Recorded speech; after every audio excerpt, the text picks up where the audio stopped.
In this video, I'm going to show you the process of transferring funds from Lloyds Bank to Monzo, but first please subscribe to the channel, it will really help me out. So simply follow these steps. First of all, go on lloydsbank.com.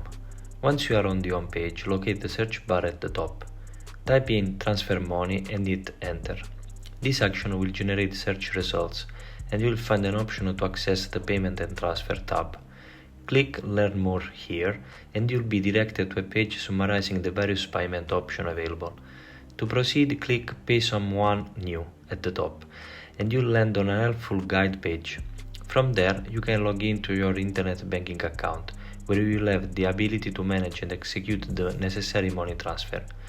Click Log on to internet banking and sign in using your credential. Then, once you are signed in through this window, you'll easily be able to initiate the transfer by selecting Pay Someone New and you'll be able to complete the procedure of transferring funds from Lloyds Bank to Monzo. And there we have it. If you find this tutorial helpful, please consider leaving a like and subscribe to the channel.